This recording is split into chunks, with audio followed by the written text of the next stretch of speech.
Yohanes Pembaptis, saksi yang tidak berkampanye tentang diri sendiri untuk mencari popularitas diri.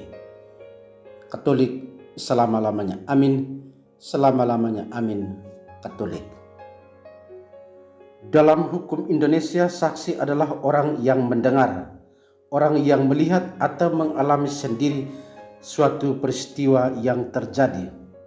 Karena itu yang dituntut dari seorang saksi adalah memberikan kesaksian yang benar dan tepat, apa yang ia dengar, apa yang ia lihat, atau apa yang ia alami sendiri.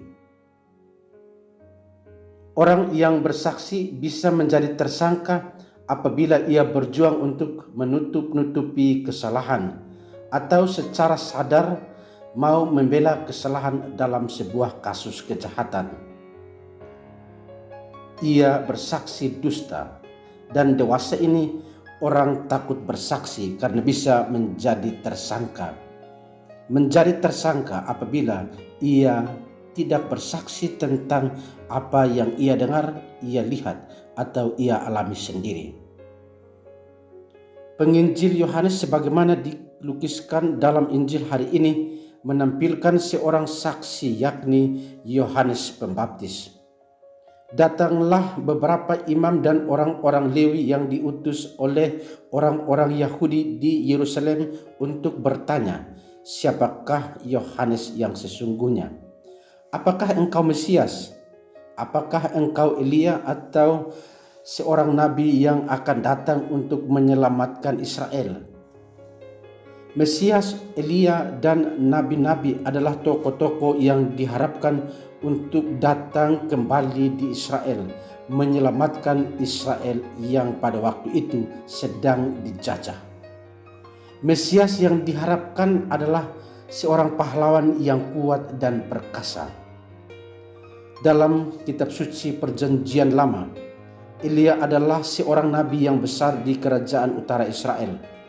Salah satu kehebatan Elia adalah ia berani menegur Raja Ahab yang berkuasa pada waktu itu dengan segala kekejaman dan kejahatannya, termasuk dewa-dewa berhala sang raja. Karena itu saya tidak heran Yohanes yang tenar pada waktu itu ditanya, apakah engkau Mesias atau Elia atau seorang nabi yang akan datang? Orang-orang Israel mengharapkan seorang yang datang seperti Elia yang kuat dan perkasa, atau dialah Mesias yang akan membebaskan bangsa Israel. Namun dengan bangga dan jujur, Yohanes tidak mau mencari popularitas diri. Ia tidak mau berbohong agar ia dipuji dan dihormati dan dipilih menjadi wakilnya mereka di hadapan Allah. Melainkan dengan rendah hati ia mengatakan, akulah suara orang yang berseru-seru di padang gurun, luruskanlah jalan bagi Tuhan. Yohanes tidak gila hormat, atau orang Kupang bilang Yohanes tidak suka makan puji. Yohanes tidak berkampanye tentang dirinya sendiri untuk dipilih menjadi Mesias. Yohanes tidak berkampanye tentang dirinya untuk disebut Elia atau dipanggil nabi yang akan datang. Pelayanan Yohanes kepada masyarakat tulus dan murni. Karena ketulusan dan kemurnian pelayanannya ini, akhirnya orang bertanya-tanya, mungkinkah dia yang datang sebagai Mesias, Elia, atau nabi yang akan datang? Tanpa ada udang di balik batu untuk menjadi yang terbaik atau nomor satu. Dengan penuh kerendahan hati, Yohanes memberi kesaksian tentang terang yang akan datang. Terang yang akan datang lebih besar daripadanya, yang akan membawa keselamatan. Dialah yang datang kemudian daripadaku, membuka tali kasutnya pun aku tidak layak. Katolik selama-lamanya amin, selama-lamanya amin, Katolik. Sejak tanggal 28 November 2023 lalu sampai 10 Februari 2024 nanti, kita memasuki masa kampanye pemilihan umum. Banyak tokoh muncul menampilkan kehebatan mereka untuk melayani dan memimpin. Pasti ada janji-janji manis dengan sejuta tawaran yang mendatangkan surga di bumi. Tak kalah juga di tengah situasi seperti ini yang lagi hangat, banyak orang tampil bersaing secara sehat dengan menampilkan pelayanan mereka, tanggung jawab, dan pengabdian serta kerendahan hati seperti Yohanes Pembaptis.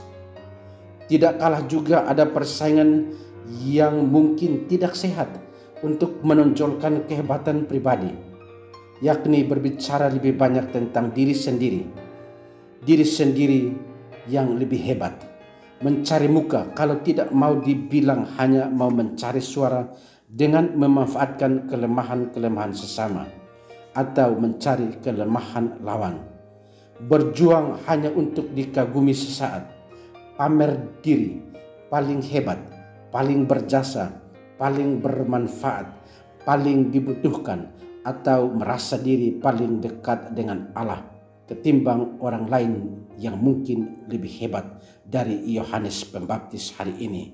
Penampilannya kalau mau dibilang mungkin lebih baik dari Yohanes Pembaptis hari ini. Katolik selama-lamanya amin, selama-lamanya amin. Katolik.